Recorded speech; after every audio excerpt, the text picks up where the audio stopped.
murdered his family. He absolutely did. He absolutely did.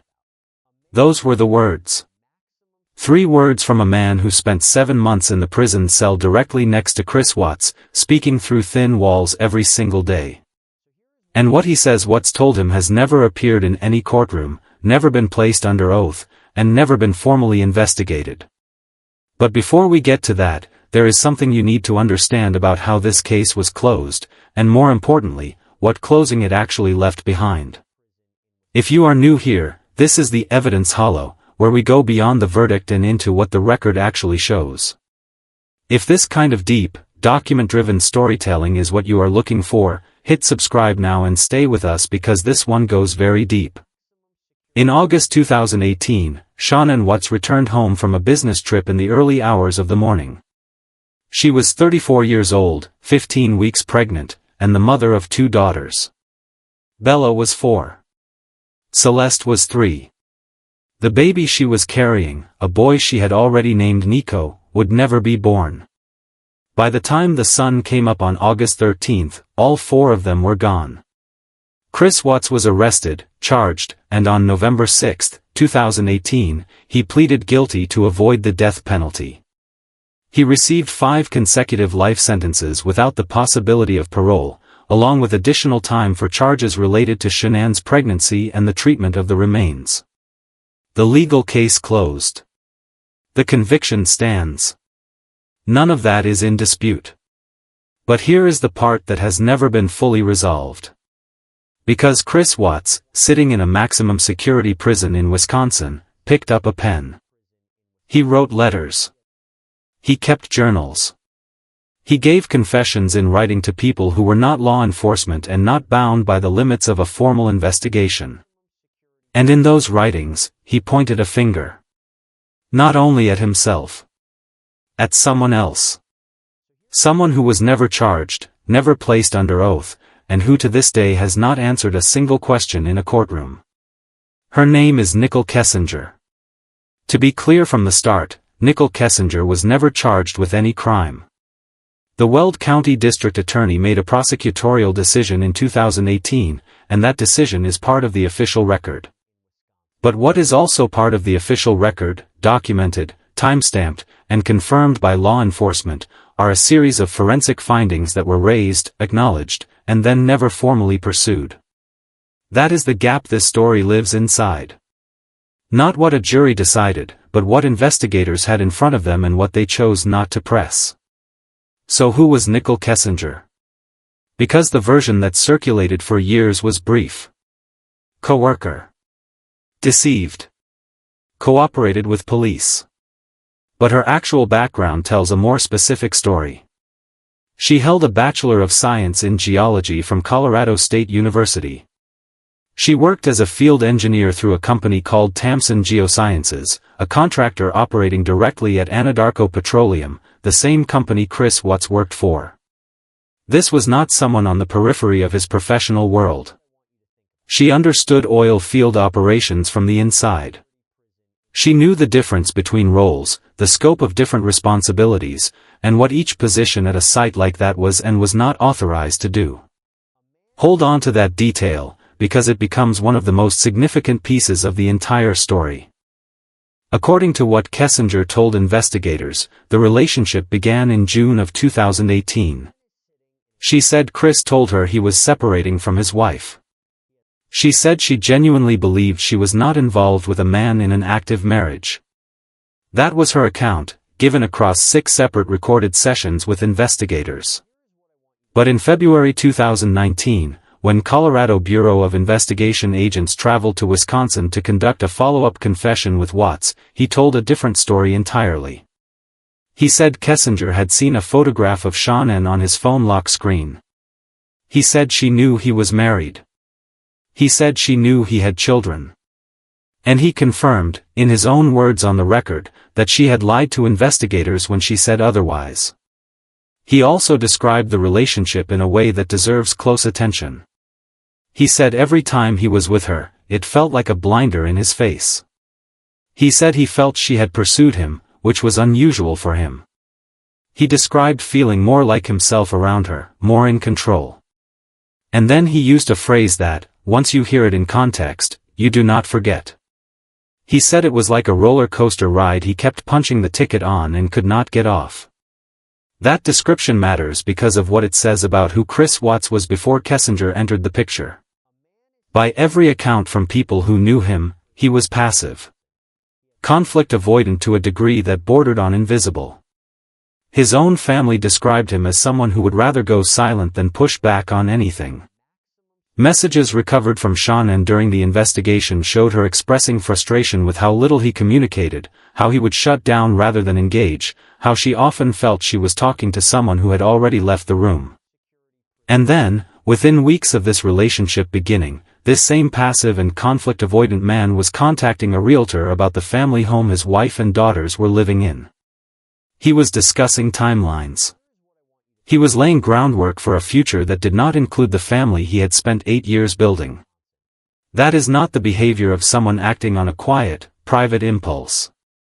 That is the behavior of a man who is convinced a specific future is already waiting for him, and who has been told, clearly and repeatedly, what that future looks like and what's standing in the way of it. Now we need to talk about what his letters actually revealed. In 2019, an author named Cheryl Cadle began corresponding with Chris Watts in prison. He wrote back voluntarily and at length. He told her he preferred written communication because he believed his spoken conversations were being recorded. So he put it on paper instead. And what he put on paper directly contradicted the account he gave investigators during his initial arrest. He had told police the murders were spontaneous. An argument, a moment of uncontrolled rage. But in the letters recovered from that correspondence, he wrote something that eliminates any claim of spontaneity entirely. He wrote that on the night of August 12, after he finished putting the girls to bed, he walked away and said to himself that it was the last time he would tuck his babies in. He wrote that he knew what was going to happen the day before and did nothing to stop it. He identified his motive in his own handwriting. He wrote that he knew if he let go, she would still keep him from Nicole Kessinger. That is his stated reason, written by him, in letters he believed carried less scrutiny than his spoken words. In the years that followed, the letters shifted in tone. He began using language that placed responsibility elsewhere. He described being misled by what he called a wicked woman. He used the word harlot. He used the word Jezebel. He wrote about flattering speech that pierced his heart like drops of honey and led him into what he described as the chamber of death. Now, is it surprising that a convicted murderer attempts to transfer blame onto someone else? No. That happens with regularity in cases like this. But the specific character of the language he used is worth examining.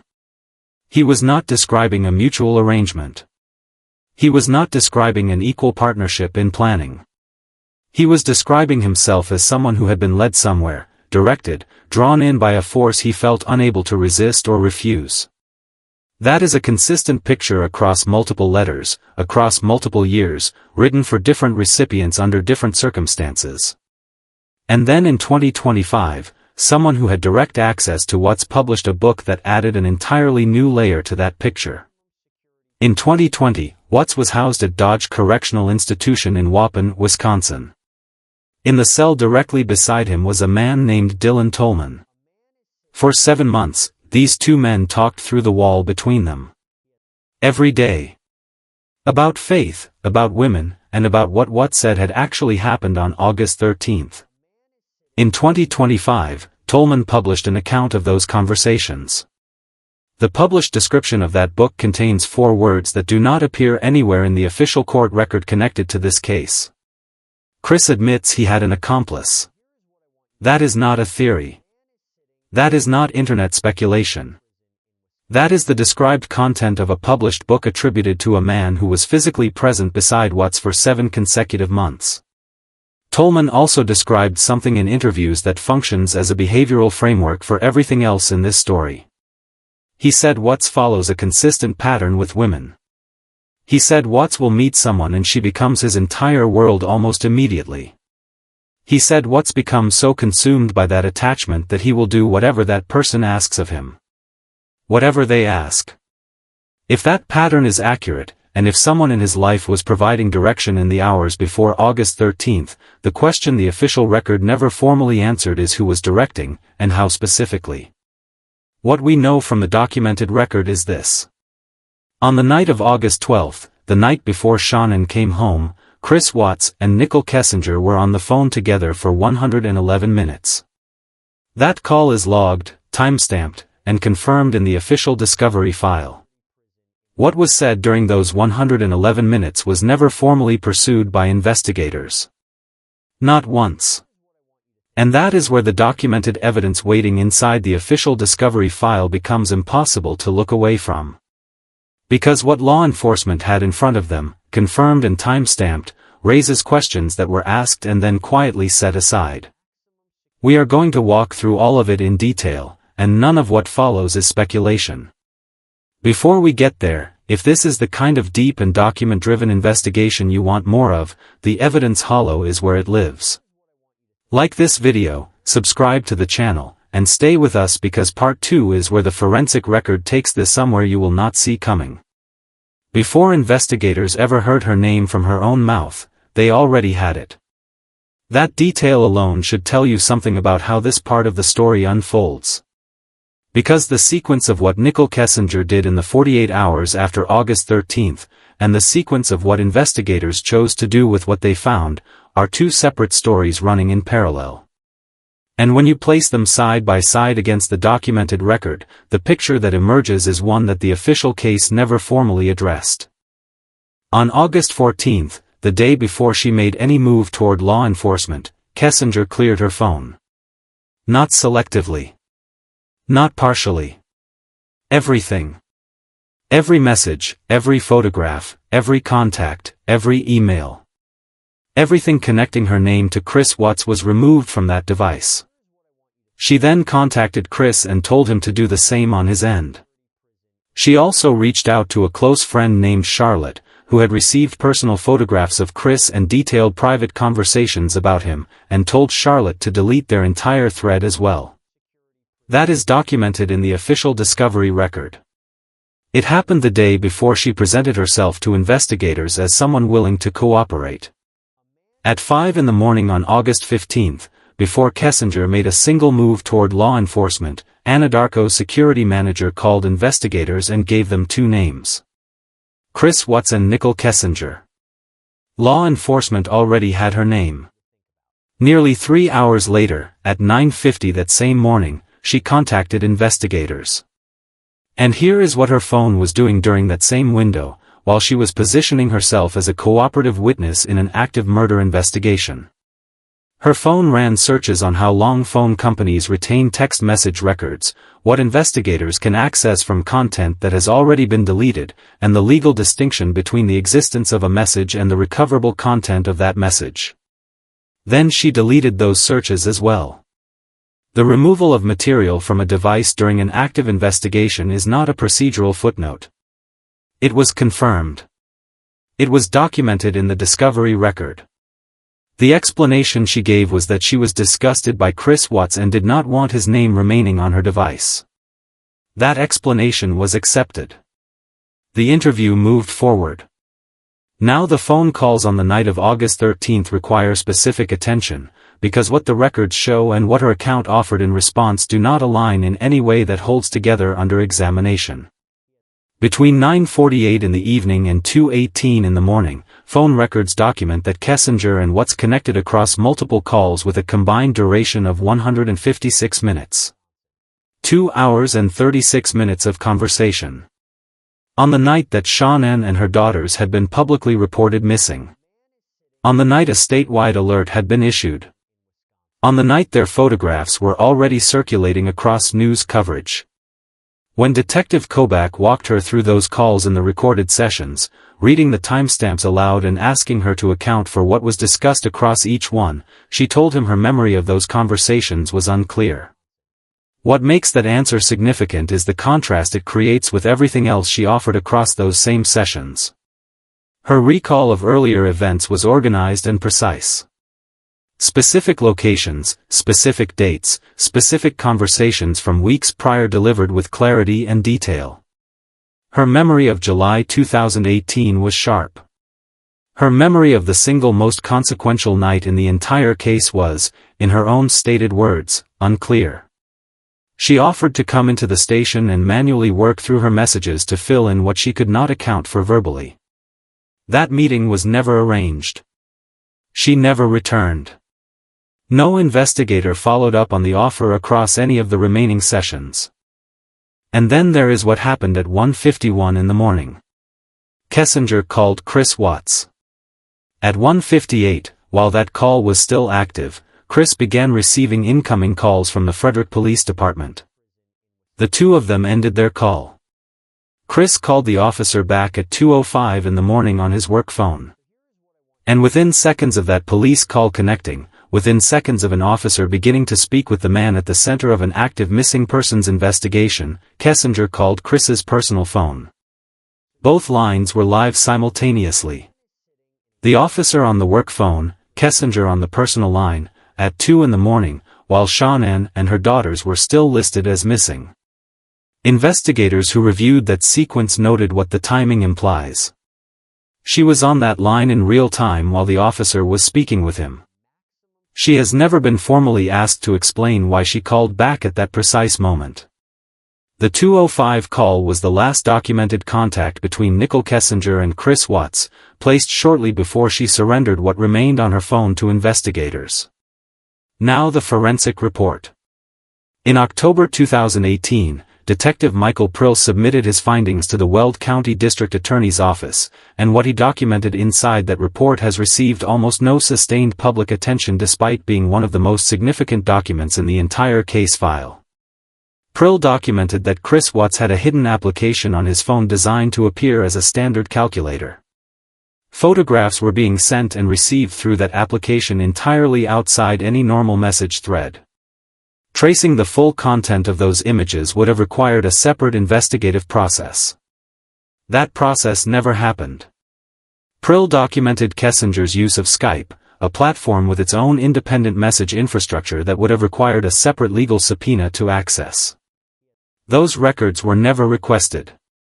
He documented Chris's confirmed use of Snapchat, a platform architecturally designed to remove messages after they are viewed. Those records were never subpoenaed. And then Prill documented what he described plainly as the hard limit. The technology available to the Northern Colorado Forensic Laboratory in 2018 was not capable of fully extracting data from Apple devices. He wrote it directly into an official government document.